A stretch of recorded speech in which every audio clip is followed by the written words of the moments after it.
guys, it's Melissa. Happy Monday. I hope you're hanging in there.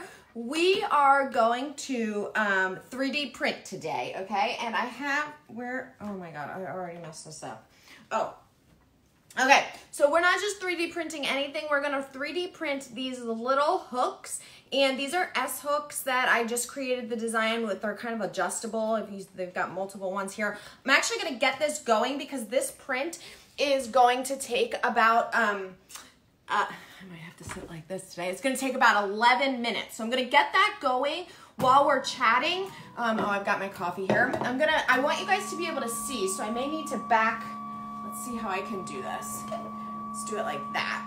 Okay, so you guys can still see, and then we will talk about this. So, what I am printing today are these, as you can see, these mask clips. They are 3D.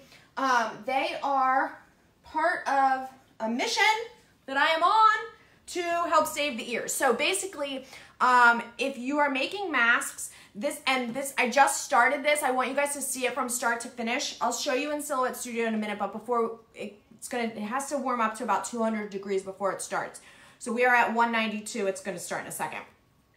So this is the Silhouette ALTA. All right, so here's what we're doing. So this clip just prevents the elastic from having to go around the ears, okay? So instead, it can go on this clip, which hooks behind the head instead, all right? And it just holds it like that to take any tension and prevent any like chafing or anything behind the ears for healthcare workers and whatnot. So this is a free design. You can go download it.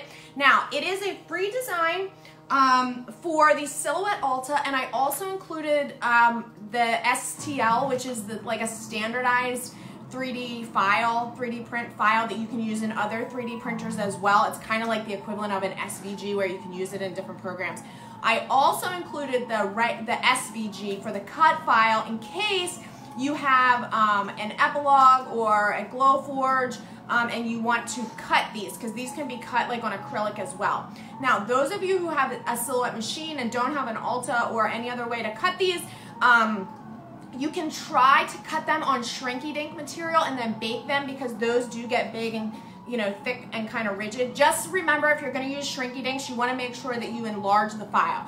This is about a 3-inch file and it works pretty well. Now, as you can see, hopefully I'm going to give you a little bit more of a close-up here. It's printing. So what this does, and I am printing in draft to make this as quick as possible so that we can print as many of these as we can, as fast as we can. So what it does is it puts this outline around it first, and then it creates the base. Okay, so the base is just what you are seeing here, the shape. It's laying down the filament, which is on the top, and as it goes through the machine, it heats it up, and then it's like icing. It puts it down there and it hardens. Now, this is the original Silhouette ALTA. This machine is about 2 years old. The brand new Silhouette ALTA Plus actually was just released last week. It can actually print even faster because it has a cooling fan, which allows the filament to cool really fast, and so it can print faster. With this one, it doesn't have the fan, so it can only print so fast that it still gives itself enough time to cool before it goes to the next layer. Okay, so it gets hard. Now, the one thing that's really cool about this is as soon as this is done printing, I'm going to take it off that base and I'm going to slightly bend it a little bit to contour. I didn't do it with this one, but I've done it with the other ones that I've made, and you can kind of contour it so that it can go around the head, all right? Okay, so while that's printing, I'm going to answer a couple of questions that we keep getting about the ALTA. Can you use it? I actually need to pull this back a little bit more. I'm sorry to keep moving the camera around. I want you guys to be able to see, but I also want you to be able to see me at the same time. Okay, so a couple of things. Does it have its own software? Yes, it has its own software, which is free. Anyone can download it. I actually prefer to, what I do is I design, so again, this was just an S shape.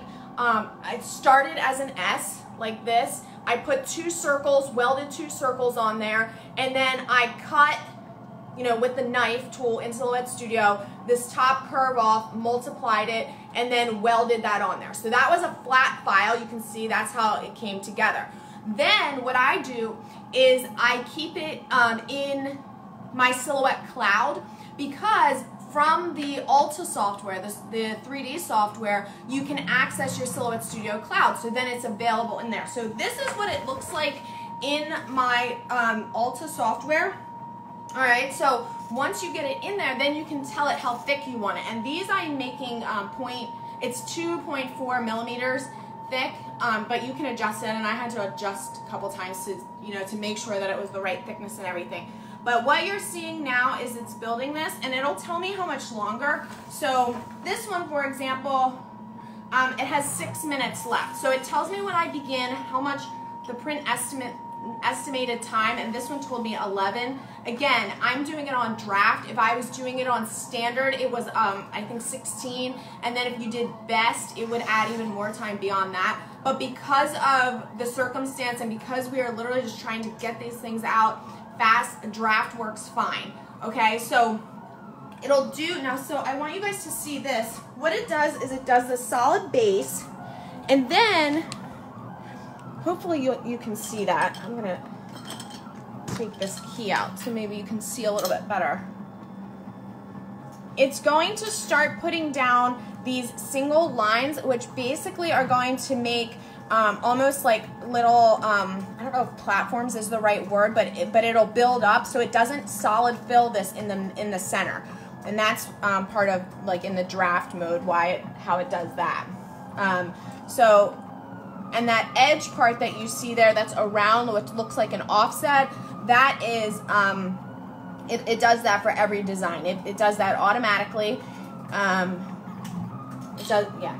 So, all right, so while this is printing, let's talk a little bit more about the, as I said, this is the original ALTA. Those of you just joining, I have been making these clips. They are for bands, ear bands, the mask bands to hold, so you can hold it like this and put it around the back of your head instead of looping these through the ears. A lot of nurses, doctors, healthcare workers are saying that they've been hurting their ears because of these. I'm actually, the couple that I have that I've done for these demos and whatnot, I'm just sending them to a couple of people who request, who said, if you have any extra, please send. So this one's going out. This one that I have here will go out as well.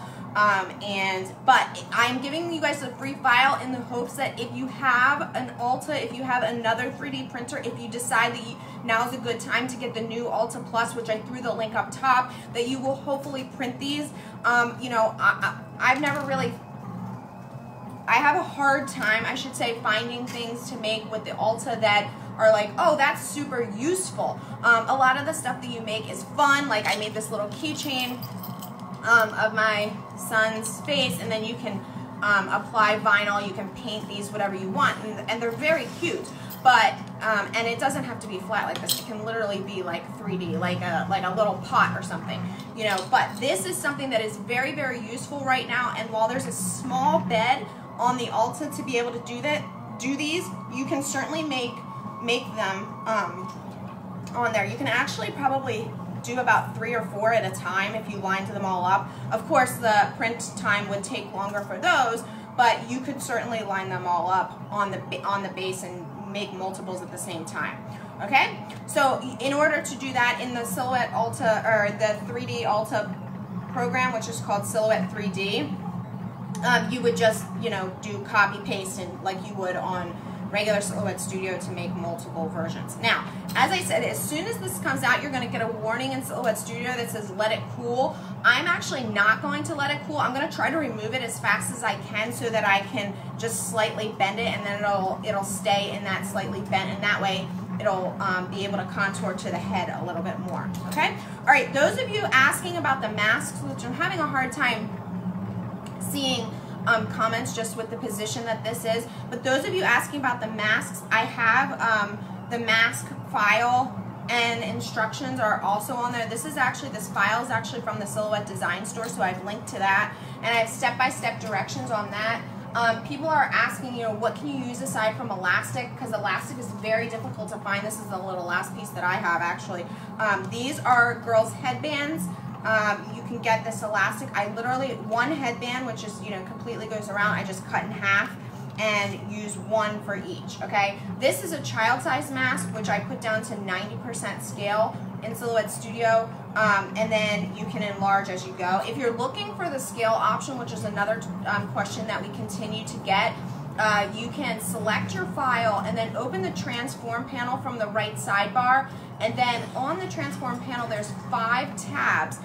One of those tabs has like a diagonal arrow. That's the scale tool, and then you'll just put in there 90% and that will scale down the design. And if you're having trouble fitting the 4 pieces that are needed for each mask onto one single 12 by 12, I can tell you that the 90%, the 100% size, which is considered small, and then the medium size, they all will fit on a 12 by 12. I've done them all. You just need to ungroup and then nest those shapes together. So it's going to be kind of difficult for me to explain, but if you put one of the larger pieces and one of the smaller pieces on top of each other, and then to the right or on the other side of that, flip them. So the larger pieces on top and then the smaller, you can nest them together. The way it comes into Silhouette Studio, it might not fit if you don't ungroup them. Okay, so this has about 30 seconds left, so I'm gonna come around to the other side, and as soon as it's done, I'm gonna take this out. I do need to put the key back in here. You wanna, when you are printing, you do wanna keep this closed. That keeps the heat in there, and it's also just a safety feature. Okay, so I'm gonna take this out as soon as it's done, so that we can bend it. Okay, and it does come with a little tool, which I don't know where it is right now, so I'm just gonna use this thing that I found here, which is like a, all right, so it's done. Now,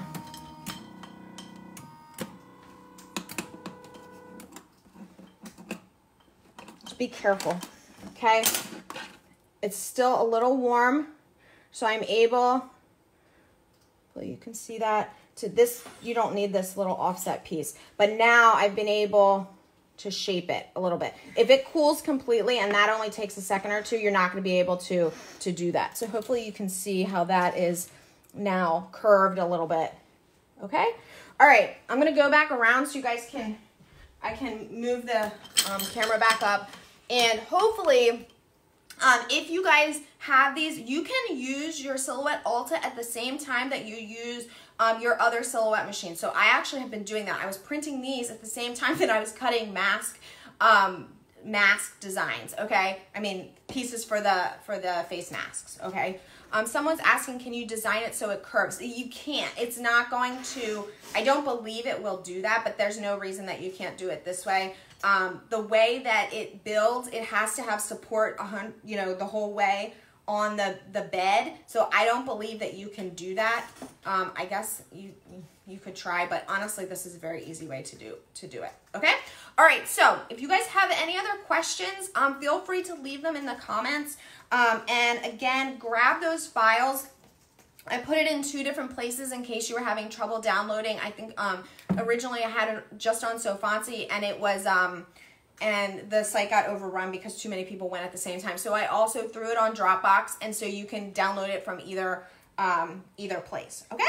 All right, you guys, I hope that you are staying safe and staying healthy. Help out where you can, if you can, in the way of, you know, there's little that we can do while we're home, but if you can make masks, if you can use an ALTA to make these hooks, someone somewhere will appreciate it, okay? Also, I should point out that these masks, this is like a face covering. I'm, you know, hesitant to call it a mask, but it's, this is child size too, by the way. Those are to protect when you have to go out in public, if you absolutely have to. Someone's asking how to do it on a Cameo 3. If you're gonna do these on a Cameo 3, and I have honestly not had time to completely test it, but Shrinky Dinks is a great option, I think, because of the way that it, you know, thickens and then gets hard after you cut it. I've tried on a couple of other materials, and just with the tension of the elastic, it's just not sturdy enough. So I do believe though that Shrinky Dinks should work. If you were using something like, oh my gosh, epoxy, it just takes too long. That's like a, you know, several day type thing, and we just don't have time right now. So anyway, that I think will be your best option if you don't have a 3D printer. I will have more information on the new Silhouette ALTA Plus tomorrow on the blog. I threw something together today. Those were released late last week, and actually the timing is very, it wasn't planned this way. It was actually supposed to be out in September and then was delayed till December and is finally released. So if you're interested in an ALTA, now's a great time to pick one up. And I'm sure it will come back to really be very, very helpful. All right, you guys, I hope you have a fabulous day. Stay safe, stay healthy, stay home. See ya.